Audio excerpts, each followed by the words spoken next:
আজকে উপস্থিত ছোট বড় সবার সম্মুখে আমি বলতেছি যে যখন এই ভাগটা আরম্ভ হয়, engineer, minister, circle officer, DC sir শিলচরের এখানে ছিল। আমি তখন প্রতিবাদ করেছিলাম যে এখানে একটা মিনি কালভার্টের প্রয়োজন। তখন ওনারা বলছে আমরা ভাগটা হয়ে যাও, তারপরে এটা জলের ব্যবস্থাটা করব। কিন্তু আজকে 2 বছর হয়ে গেল, ওনারা কোনো রেসপন্স করে না। ডিসি স্যারও কই আছেন, এসপি স্যারও এখানে প্রেজেন্ট ছিল, মিনিস্টার ছিল, কিন্তু তারা ওনারা কোনো কথা রেসপন্স করে না। আমরা প্রায় 200 কি 250 ফ্যামিলি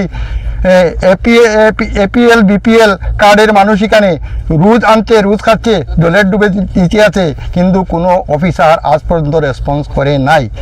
এই বাবদে আমরা প্রায় 3 মাস আগে একটা পিটিশন দিয়েছি, অ্যাড্রেস টু সার্কুল অফিসার দিয়ে copy to DC, MLA, executive engineer সবকে দিয়ে দিছি।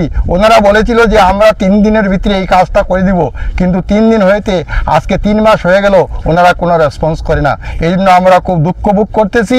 এবং যথাযথ আমি আপনাদের কাছে, এই সংবাদ মিডিয়ার কাছে বলছি, আমাদের এই দাবিগুলা আপনারা যেহেতু আমাদের সাহায্য সহায়তা করে, আমাদের দেশের উপকার করে, আমাদের এই অঞ্চলের গরিব মানুষের জন্য আপনারা একটু কষ্ট করে আমাদের এই সমস্যাটা সমাধান করার সাহায্য করুন, এই বলে আমি আমার বক্তব্য এখানেই শেষ করলাম।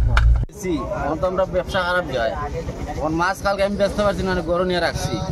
আমার সকালে ঘুম থেকে উঠে দিকে আমার মাছ নাই, তো মাছ নাই, তখন তো আমি আমার পরিবারের লোক মারছি, নাই তো নাই, কিছু করার নাই। তখন সকালে আমি তখন বাইপাস যে মাছ আনা, অন যাইতে তারা রাস্তা দিয়ে মাছ দিয়েছে, তখন আমার মাছটা আমি দিকে চিনিয়েছি, ও তারা ধরে নিয়েছি। তোমার ঘর কোন জায়গা? আমি ওইখানে ভাড়া থাকি। ভাড়াতে করে এইখানে জায়গার নাম কি? এটা হলো আপনার কাটার রোড ব্যাংক কলোনি। এর আগে সাইকেল চুরি হয়েছে আমার বাড়ির থেকে, আর মনে 15-20 দিন আগে বাইপাসের দ্বারা রাত 2টা-1টার সময় দেখছি তারা 2টা আটাউটি করে রাত আমা করতে 2টা সাইকেল চুরি। আজকে শুনিয়া মুখ সাথ দিছি না, গাইছে চুর দেখবার বহুত কষ্ট করে দাদা সাইকেল কিনি, চলে ওখানে একটা সাইকেল কিনতে পারি না, দিব নি আর বাপে টাকা। হেরার বাড়িঘর কই? ওইখানে ভাড়া থাকে, তারা কোনো বেজান কমপ্লেন যায়, তারা ঠিক মতো শাসন করে না। বাবার নাম বাসা কয়?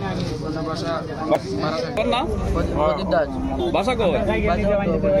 ওই যে বাসা কয়?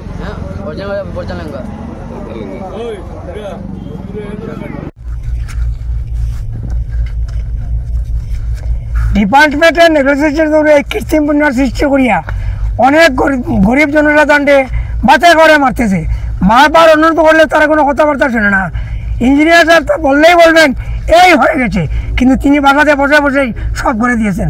আজ পর্যন্ত গত ফ্লাড আমরা অনাবাদী জমি রয়েছে, কিছু জমি উপকৃত হয়েছে, কিন্তু যে ইএনডি কালভার্টটা দিয়েছিল সেই কালভার্টের সম্মুখে এখনও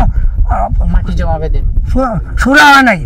সব যদিও বাদ হয়েছে, কিন্তু তার রাস্তার সম্মুখ দিক মাটিগুলো শোনায় নাই, যার ফলে এফেক্টেড সব কৃষিকাজের জমি নিষ্কাশন হন না।